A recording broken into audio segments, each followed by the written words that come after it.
Hello, welcome back to the garage. 2 videos back, I was making some hooks for my sister.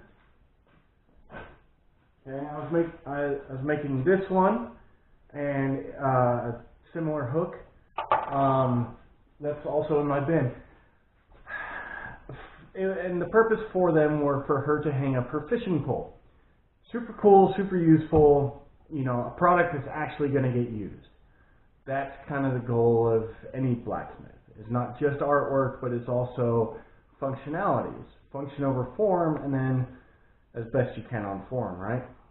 So, I had a buddy who actually knows a thing or two about fishing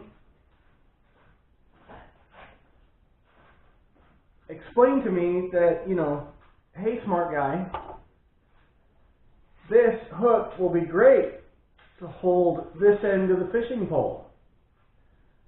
But this end has got a reel on the bottom and a handle, and I have no idea what else because I don't know much about fly fishing.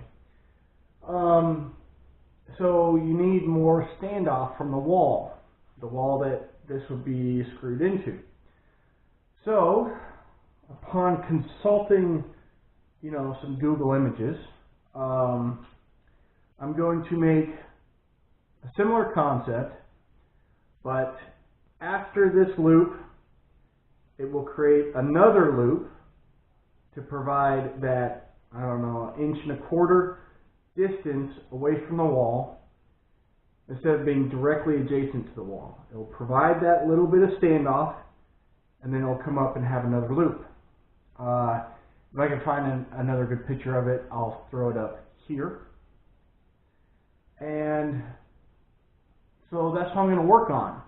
I don't know if I'm going to be able to figure out a way to integrate a twist, but we'll see. I've never tried to make a hook of that style before, so we'll see what's going to happen.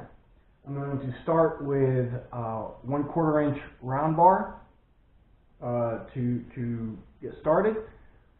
Draw out a very long taper and take it from there.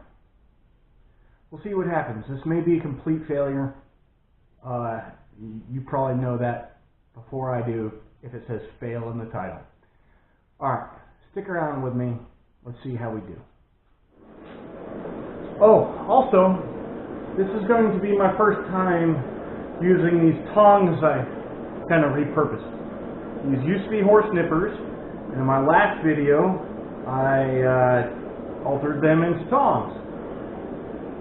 Not lined up quite as well as I'd hoped, but we're going to give it a shot. If they hold this tiny little 1/4 inch bar, I've made a good product. If they don't, maybe they'll hold the 1/2 inch bar. We'll see.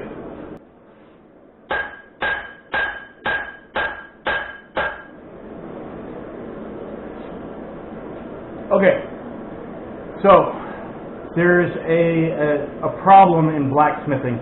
When you're taking something from round and making it square, you can sometimes accidentally create a diamond instead of a square. So I don't know how well the camera is going to pick this up. That's more of a vertical diamond than a square. That's called a rhombus. Don't ask me how to spell that. I don't know how. So the way you fix that is you get it red hot, and then you take a soft mallet, one that is not going to impart damage or major imprints onto the metal, and you hit it on the 2 vertical ends until it's square again. So what I have is a rawhide mallet. It smells funny when it burns, but it seems to work great.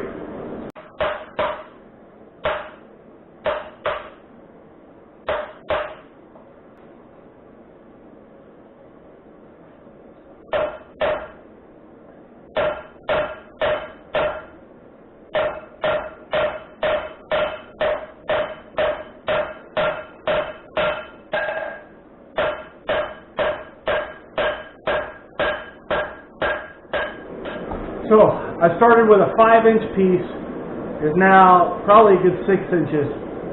Not going to be long enough. Going to need to cut another piece. I'll be right back. Okay, so I redid that. Cut the new piece. Created a rectangle. I meant to go for a square, but it's okay. I'll fix that in just a second. I already flattened and punched the 2 holes for the screws to go through, or the nails, whichever my sister wants.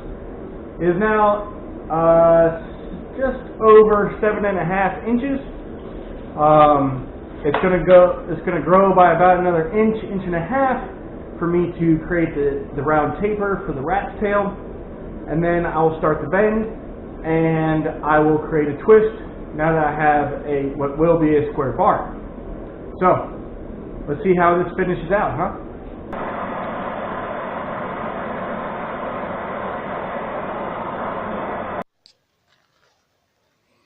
Hey guys, it's done.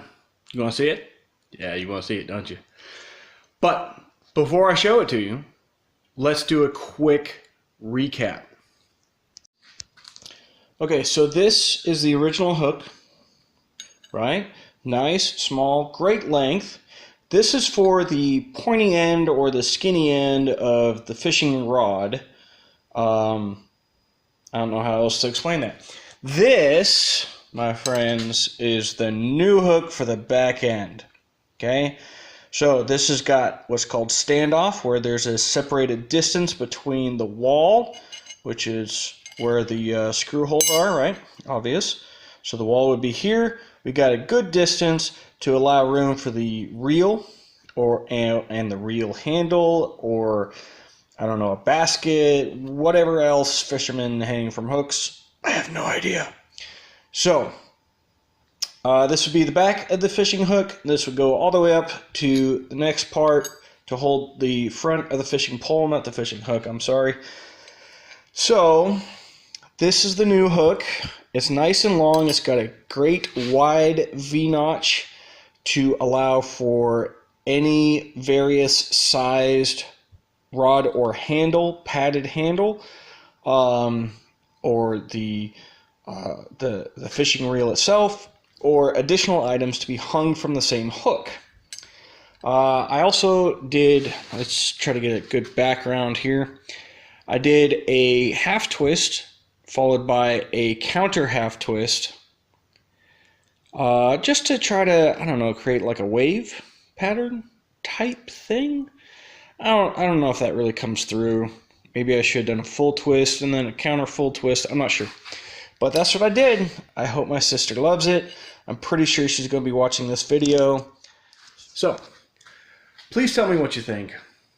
Again, this is a gift from my sister. She loves fly fishing. I gotta encourage that. Why? Because it's outdoors and that's freaking awesome. I love the outdoors. There's my, there it is, archery target. There's some hunting trophies over there. Nobody cares about those but me. Nobody cares about hardly any of this stuff but me. But apparently you do. You care enough to watch the video. I hope you learned something. I hope you saw something that you liked. And I hope you get out into your shop, your garage, your shed, whatever you got. Get out there, stay safe, wear safety goggles, and have a blast. Thanks, guys.